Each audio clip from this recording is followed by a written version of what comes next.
Olá, louvado seja nosso Senhor Jesus Cristo, para sempre seja louvado, glória ao Pai, ao Filho e ao Espírito Santo, como era no princípio, agora e sempre. Amém. Queridos irmãos e irmãs, paroquianos da nossa paróquia Nossa Senhora da Abadia, Diocese de Cristalândia, graça e paz, que Deus abençoe e ilumine a todos nós, fortalecidos na fé, iniciando essa semana, dia 18 de novembro de 2024, nessa segunda-feira do 33º tempo do Tempo Comum. Hoje também é a dedicação da Basílica de São Pedro e São Paulo Apóstolo. Então, nesse dia em que nós celebramos a dedicação dessas basílicas, o evangelho que temos é de Lucas, capítulo 18, de 35 a 43. O Senhor esteja convosco, Ele está no meio de nós. Proclamação do evangelho de Jesus Cristo segundo Lucas. Glória a vós, Senhor. Quando Jesus se aproximava de Jericó, um cego estava sentado à beira do caminho pedindo esmolas. Ouvindo a multidão passar, ele perguntou o que estava acontecendo. Disseram-lhe que Jesus Nazareno estava passando por ali. Então o cego gritou: Jesus, filho de Davi, tende piedade de mim. As pessoas que iam na frente mandavam que ele ficasse calado, mas ele gritava ainda mais: Filho de Davi, tende piedade de mim. Jesus parou e mandou que levasse o cego até ele. Quando o cego chegou perto, Jesus perguntou: O que queres que eu te faça? Que eu faça por ti? O cego respondeu: Senhor, eu quero enxergar de novo. Jesus disse: Enxerga, pois, de novo, a tua fé te salvou. No mesmo instante, o cego começou a ver de novo e seguia Jesus glorificando a Deus. Vendo isso, todo o povo deu louvores a Deus. Palavra da salvação. Glória a vós, Senhor. Perto de Jericó, viu? Jericó é um lugar geográfico importante, viu? Jesus está se aproximando de Jerusalém, chegando no final da sua viagem. E é interessante que perto de Jericó ele encontra um cego que estava sentado à beira do caminho pedindo esmola. Então, um cego mendigo, um cego marginalizado, um cego jogado na beira do caminho. Esse cego, ouvindo o barulho, pergunta: o que está acontecendo? É Jesus Nazareno que está passando. E aí ele chama Jesus de filho de Davi, lembrando que na consciência do povo da época, o Messias esperado tinha que ser da família de Davi. Tinha que ser da família de Davi. Por isso alguns dos evangelhos dizem que Jesus nasceu em Belém. Foi criado em Nazaré, mas nasceu em Belém porque tinha que ser da descendência de Davi. José era da descendência de Davi. Então esse cego, nós estamos com uma multidão caminhando com Jesus e a gente não sabe quem que é o cego. Se o cego é a multidão ou se o cego é esse cego. Porque esse cego marginalizado à beira do caminho que vive de esmola, então ele reconhece Jesus e pede a Jesus: tenha piedade de mim, filho de Davi, tenha piedade de mim. Nós temos um grupo de gente na igreja que não querem que as pessoas necessitadas se aproximem de Jesus. As orientações da igreja sobre a Eucaristia é esse tipo de comportamento, que manda o cego calar a boca, manda as crianças se afastar.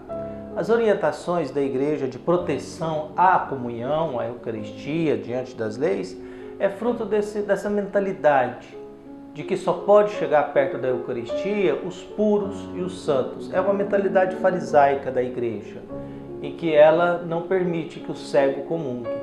Ela não permite que o divorciado comungue, ela não permite o que está casado sem papel assinado na sacristia comungue. Ela não permite que alguém que não teve oportunidade de participar da catequese comungue. Então, a gente tem uma igreja com uma estrutura de formação catequética feita para quem tem tempo, tem carro, mora em região urbana central, viu? Nem sempre periférica. E não temos uma estrutura para dar formação catequética para quem vive no mundo rural, nos assentamentos, no meio das tribos indígenas. Então a nossa vida ela é muito fragilizada por essa mentalidade.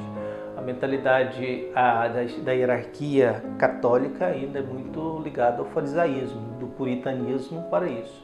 E por isso nós temos a turma do cala a boca, fica longe, não deixa as crianças chegar perto de Jesus, não deixa quem cometeu pecado grave se aproximar da comunhão.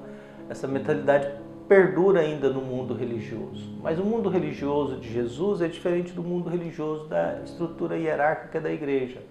Porque a mentalidade do Evangelho é que, mesmo sendo cego, esse homem reconhece Jesus como filho de Davi e pede perdão, porque para o cego ele ficou cego por causa de algum pecado, é um castigo de Deus.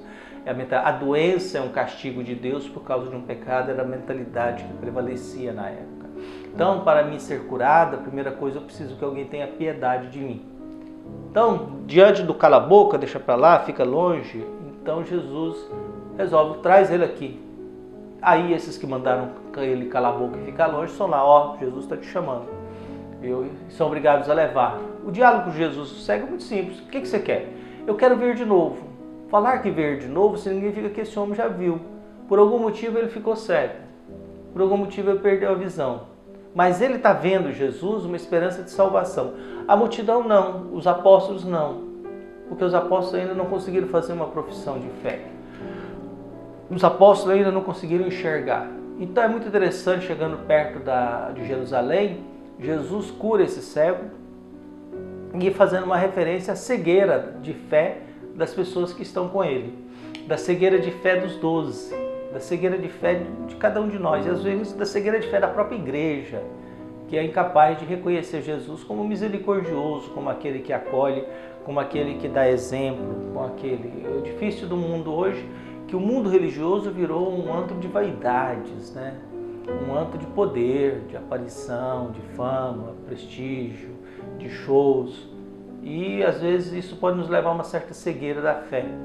A gente vê muito espetáculo, muito show e ser incapaz de encontrar Deus, ou ser incapaz de ver o cego sentado à beira do caminho vivendo de esmola, ou ser capaz de ver a miséria e o sofrimento do outro, ou ser incapaz de ver a tristeza do outro que não sabe e perdeu o sentido da vida.